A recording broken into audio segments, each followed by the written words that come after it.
Hello there. It's showtime. What is this, trick or treat? Did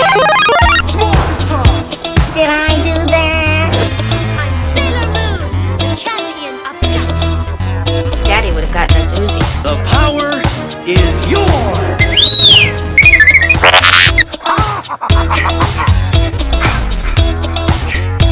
My name is Grace Jones. Thunder! Thunder! Thunder! Thundercats! Power of 3 will set us free. Power of 3 will set us free. Power of 3 will set us free. There's no more room in hell. The dead will walk here.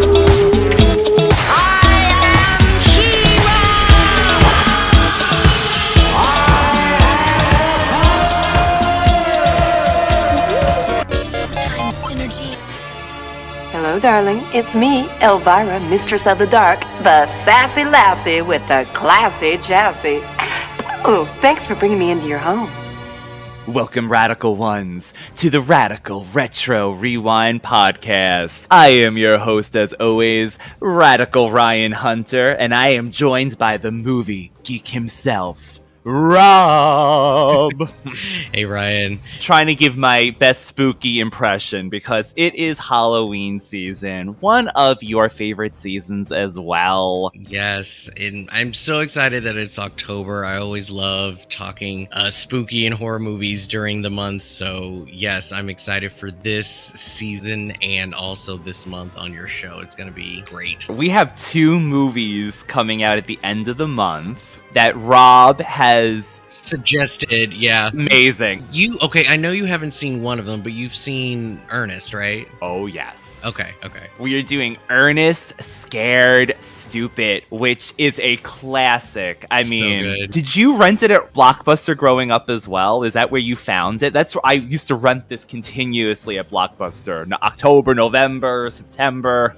I rented it. I can't remember if I own it on DVD now, but I'm wondering if that's the official DVD that I bought from the beginning of time, or did I rent it a couple of times at Blockbuster? I'm sure I did, but I own the DVD. Like, it's a movie that needs to be in my collection. Good. I'm so glad to get to see it again because it's been years. Oh, I watch it every year. Yeah, it's that good. I'm ready for that. And then we have Miss Fairuza Balk. Yep. Herself in The Worst Witch. So that's what's coming up at the end of the month. Excited to be doing both of these classic movies. Yes, I am. I'm very excited. I want to say that The Worst Witch is currently on YouTube in full form. So if anybody doesn't even know what this is, let alone wants to watch it before our review, definitely check that out. It's such a cute little movie, and that was my first exposure to Fairuza Balk before The Craft and Return to Oz. So I love that movie. And then you want to see a young Tim Curry? Oh my god. And it's got her in it, so of course we gotta do it. The bane of my existence, Fairuza. Okay, so Rob, we are doing Elvira today, but I just didn't want to do Elvira, Mistress of the Dark, that everybody else usually does, and nothing wrong with that. I know we're probably going to definitely get to that at one point here as well, but to make it a little different, there is a 1993 unaired TV pilot for a show that was going to be called The Elvira Show, and I asked Rob to do it for this week, and I'm so excited to get his take on it because I know this man is an Elvira fan as well. I feel like this would have been an amazing TV show. There was so much potential in this one episode. Well, I would have to say it depends which channel it was going to air on. Because I think that this show has a very specific audience. I don't know if this would have reached widely to like families and children. I mean, this was definitely a little adult oriented. It comes off a little bit like Married with Children in a way. That is what I thought as well. Yes. As far as its humor. And while that show was very successful, it does involve sort of everyday people. When we're dealing with specific witches in this one, the pilot definitely has potential. I think that I would need to have seen 2 or 3 more episodes to kind of be at the level that you're at. But I think any fan of Elvira would have appreciated this show back in the 90s. It was CBS, by the way, so... Oh, no. That would have gotten canceled. I don't care what era. This show would not succeed on CBS. I cannot believe they tried to do this on CBS. No. So, but evidently, the pilot was shot under a different, I guess, a president of CBS, and it was supposed to be picked up, and then there was another president that said he hated the blatant sexual talk and, you know, and all those, and remarked that he wasn't picking it up. Which is literally what Elvira is. I mean, there was absolutely nothing different in her personality. She wasn't a woman playing a character. She was playing herself. And this is who she is. This is what she does. This is where the puns and the jokes and the quick one-liners come in. It's through her sexuality. So that's so surprising that it even made to get it made it to the point of getting filmed when clearly this is exactly what you should have expected, you know? You know what I think it would have been good on? Maybe an MTV at the time? If maybe. Anything? Something, yeah, you're right. Something maybe not along the lines of a CBS. I will say, though, having, I'm just going to say Mona, Katherine Helmond in as the aunt, I kind of thought grounded it a little in a family-esque, for as much as you could say for it, but... it had a little bit of a Bewitched thing going on. I mean, she clearly pulled off a little bit of an Endora, you know, with the red hair and the eccentrics, and, you know, she obviously is proud of being a witch, while Elvira is sort of under the radar, just like, you know, Samantha. So I get the duality of it, and I think it was also needed. But I also think she was a little censored. I mean, this was definitely a sitcom, but it felt too sitcom. And I'm trying to channel myself in that era versus looking at it today. Yes, yeah. I'm really trying to do that because I don't know. I even think that she was a little neutered a little bit in this, because I know Katherine Helmond, you know, from Who's the Boss and like Overboard. Like, she has a mouth, and yeah. I think that she had some sass. But I don't know, there was something a little bit about the writing that just felt very, very formulaic, to where I don't think both strengths were used in this pilot. That's why I was like, I want to see like a few more episodes. You know what it is? I think I'm just so disappointed with a lot of TV comedy sitcoms nowadays. And I love those early 90s sitcoms, and just having a feel of, oh my God, we could have had Elvira on a weekly thing, or at least a season. Even if this was picked up, Rob, it probably would have lasted a season, maybe. Well, maybe more, who knows? To sum up what we saw, this pilot is also available on YouTube free of charge. Thank you, whoever uploaded this fabulous Lost to Time pilot. Basically, it is Elvira has moved to Manhattan, Kansas. Love it. Kansas. Of all the places. I know. With her wacky aunt Minerva and their talking cat. Okay, so first off, what do you think about the black talking wisecracking cat? Does that remind you about any other sitcom that might have come later? Zombie, Pee-wee's Playhouse. Which that's not the only tie to Playhouse, by the way, that's in this episode. The voice of the cat, I forget the cat's name. It was Renfield. Is played by, you know, John Paragon, who does Zombie on Pee-wee's Playhouse. So the voice is there, and yeah. But here's the thing with the cat, like, Sabrina actually made the cat move and talk in the way of the voice. This cat literally was just sitting there wagging a tail. I was like, I get it. It's a pilot. You do with the budget you got. I was just like, really?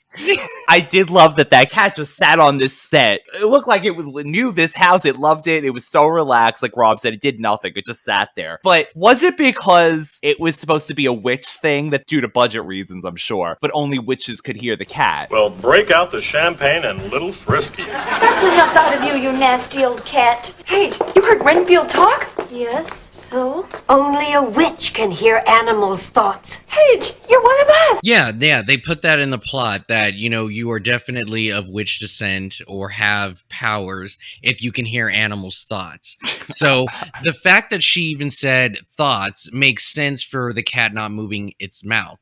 Nobody can hear him because he's not actually talking, he's just thinking it, and therefore witches can hear it. So they've explained that, but it's just like...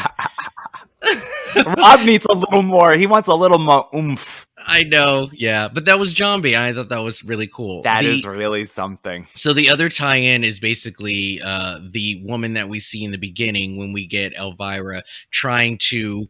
tell someone's fortune. So she meets with this woman, Lorraine, and she hints that, there's going to be a man in your life in the future, but you need this love potion. And Lorraine is played by Lynn Marie Stewart, who is Miss Yvonne on Playhouse. God. You didn't see it, did you? I did not.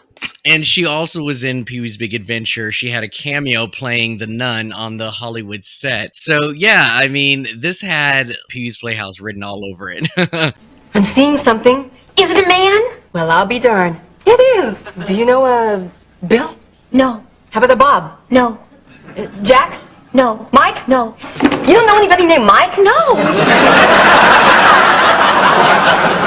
Girl, you gotta get out of the house more. If you're going to make Elvira be a family sitcom, in quote unquote, they had to do something like a Pee-wee's.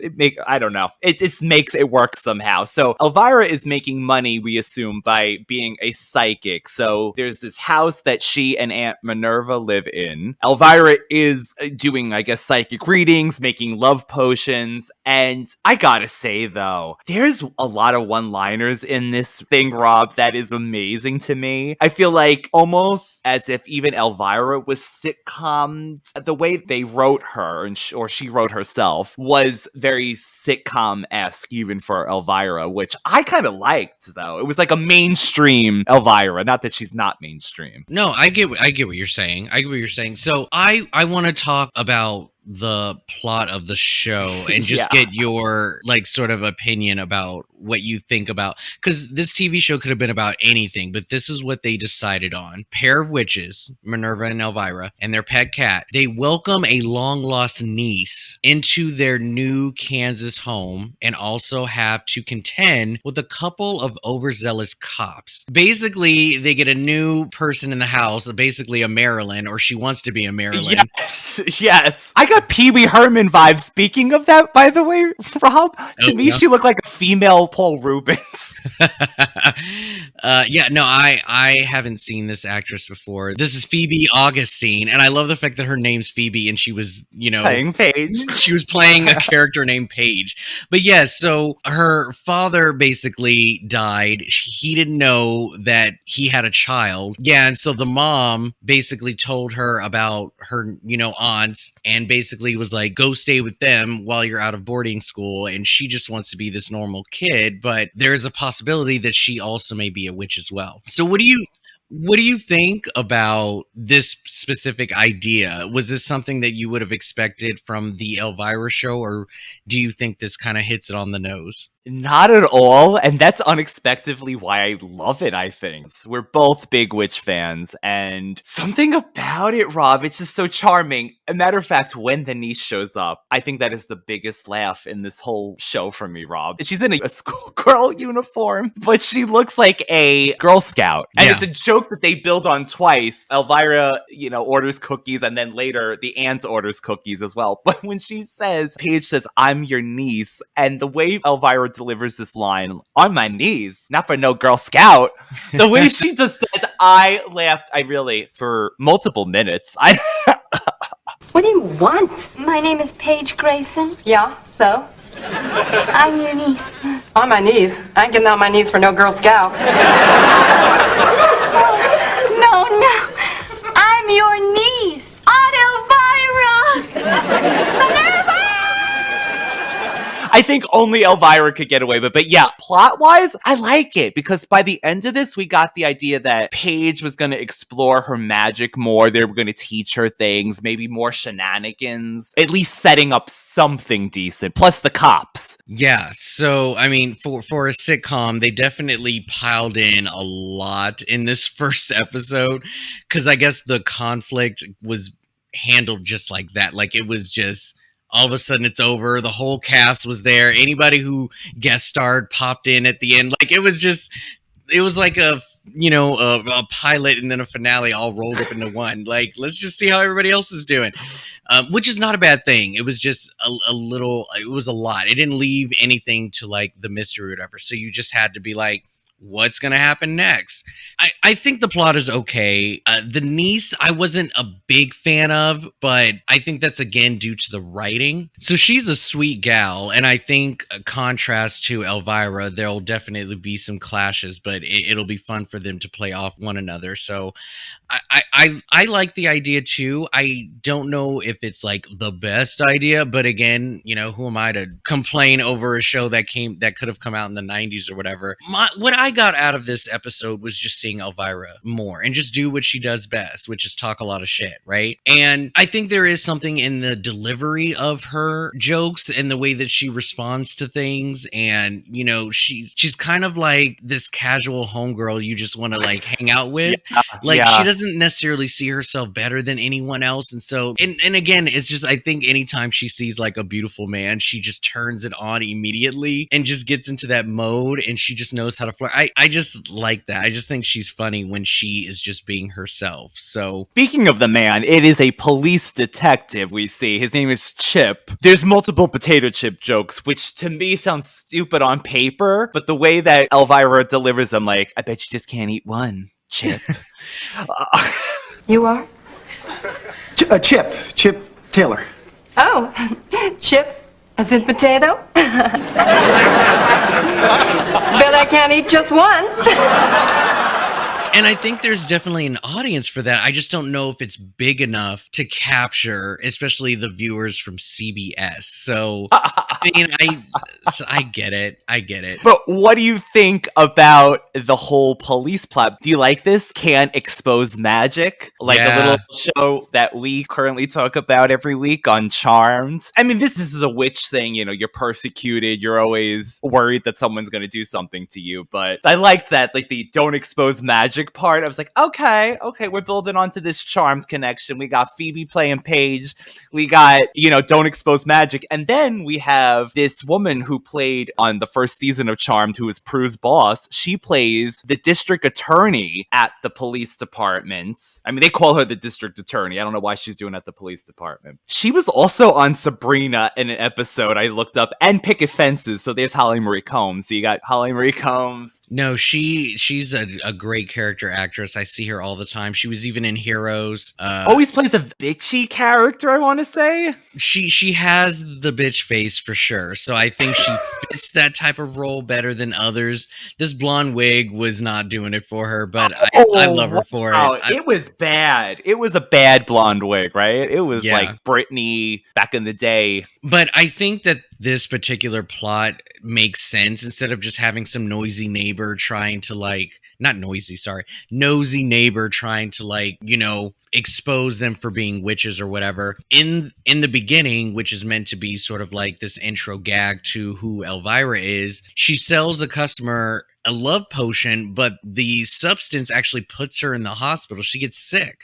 And so they are sending in an undercover cop to investigate if she's selling like faulty products that can like harm people. Right. So like it makes complete sense that they're investigating her. But it's just funny how he comes in as just this normal customer, and then later we find out that he's a cop, and like the audience was like, ooh, twist.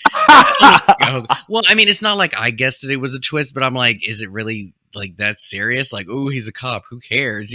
But we find out that these people are trying to, catch her in the act of committing a crime. And so that's kind of what the first episode is about. But I guess they were setting it up that this woman is going to constantly be in her ear, like a Agent Sheridan from Charmed, and constantly just watch her and make sure she doesn't do anything that can harm other people. But she also has a personal vendetta because she's into Chip. Yes. And she knows that Chip is attracted to Elvira, so I was going to say that I like that he plays this cop that seems like he's a nice dude. He's very Bob. He's very Bob from Mistress of the Dark. It's the same, like just humble, like everyday guy, just is naive to like flirtations and stuff. So there's a part that they want to get Paige out of the house, so she sends the Anne to get rid of her because she thinks she's having a date with Chip. It's actually a sting for the police, and he wants her to sell the potion to him so he can get like a sample of it. So Rob, I think this is when we get the most sitcom moments. Elvira really wants to get this guy going. He mentions that he has a problem sometimes with love, just to, get this love potion because she's insisting. So she thinks he's got a little problem down there. Again, for at the time, these are I'm surprised how they even thought this was going to air. Unless maybe like a 10 o'clock, like a late night sitcom. Yeah. But I think this is hysterical. She adds to the love potion starch, yes, to make him extra hard. Matter of fact, she says she doesn't know how stiff it needs to be or something like that. So she adds so much straw that this man turns into a board, basically stiff as a board. He becomes so stiff that she lays him across two basically sofas, and Aunt Minerva comes home and Paige, and she covers him with this tarp. They're putting pies on this guy. Then they just, at one point, lift him up in the air, and it's so light because he's, like, stiff as a board. It's just, like, a piece of, like, nothing for them. It's this, like, very comical, sitcom-y moment. Look at this. It's Chip. My love potion turned him stiff as a board. Well, wasn't that the whole point? He's an undercover cop. Oh my goodness, you could get the chair for turning him into a table. You gotta do something to loosen him I thought it was hysterical. I don't know. Is it me, Rob? Do I have a child sense of humor? Am I that innocent? Someone could just become a board, and I'm like, oh, he's so stiff. He's between two pieces of furniture. He's got some pies on him now.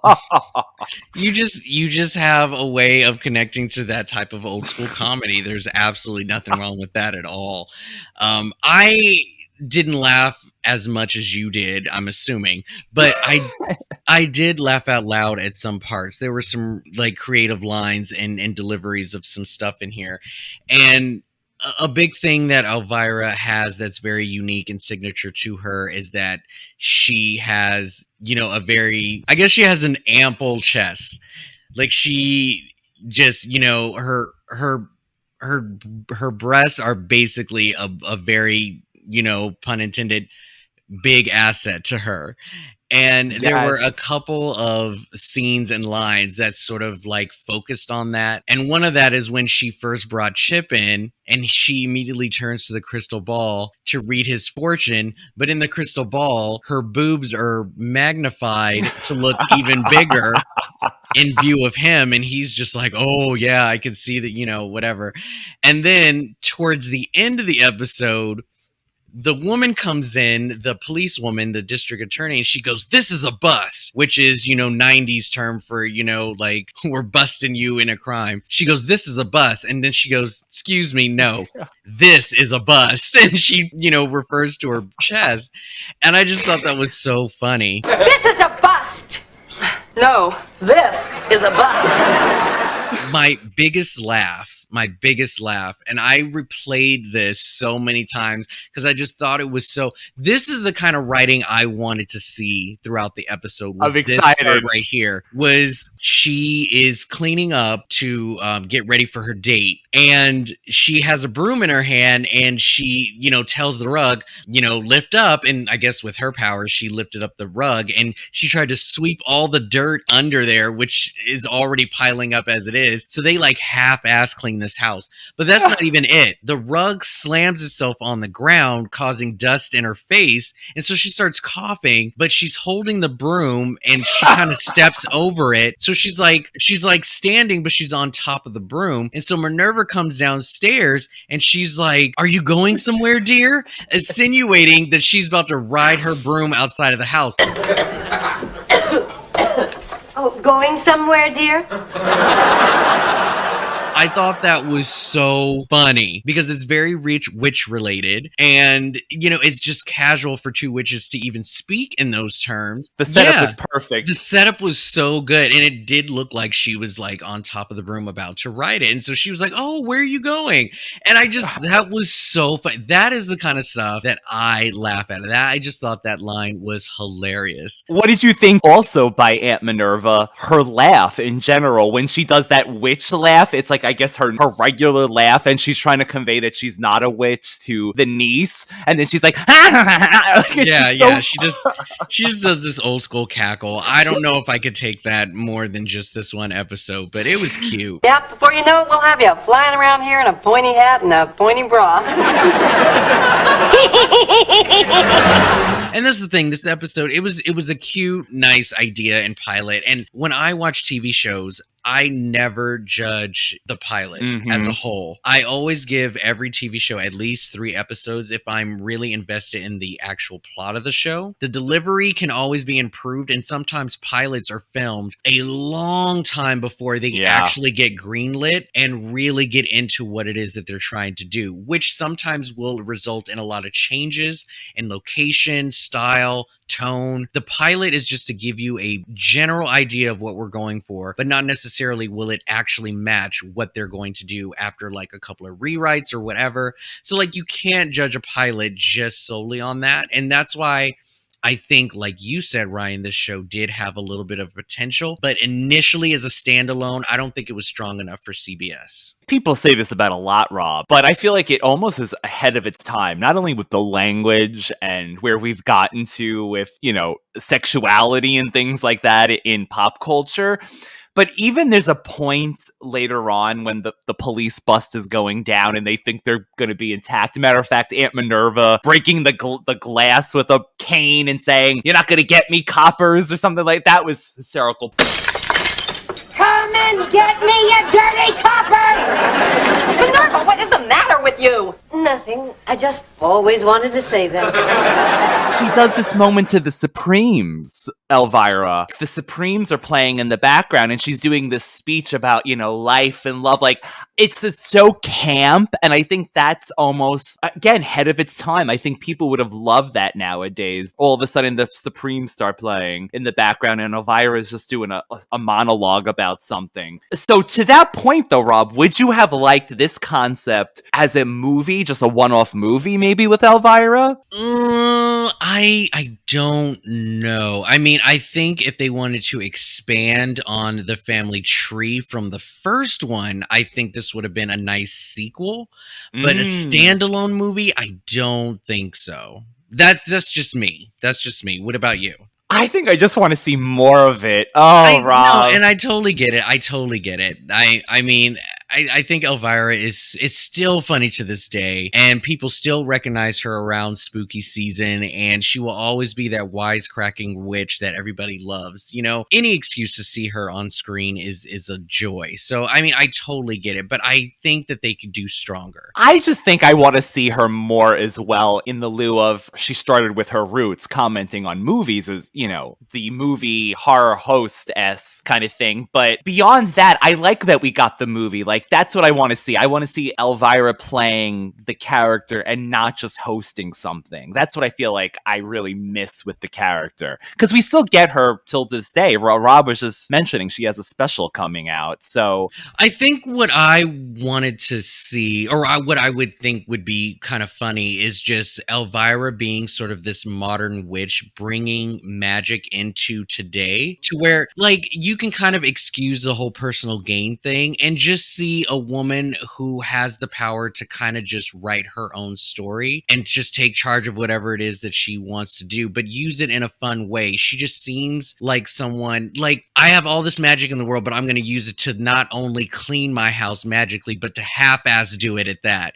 It's just her way of just how she would use magic if given the power to do it. And I think some of her quirky ways and things that she would use to do, I just think they're fun. Just the way, like, in Mistress of the Dark, when she's trying to make dinner and she created a monster instead, it's, I just want to see tons of shenanigans of her trying to master her craft, but just fucking up all the time. Like, I just think that would be hilarious. So, in closing, Elvira has wanted to make a direct sequel to the original movie, Rob, and she did mention Netflix, but I don't know if that's still in the running, but she always calls it drag for herself, so she always says when she's in drag, she can look the same as she did in the 80s, because she wants to make a direct sequel. I mean, I don't know, again, this could be old news, but she wanted to make this direct sequel to the original, set it in the 80s. That's all hip still. I would love a direct sequel set in the 80s as a Halloween special, something. Or, I mean, it doesn't even have to be the 80s, but like she said, she can pull it off. She could still look like she did. I mean, she might not look identical, but damn, this woman is still gorgeous till today, so.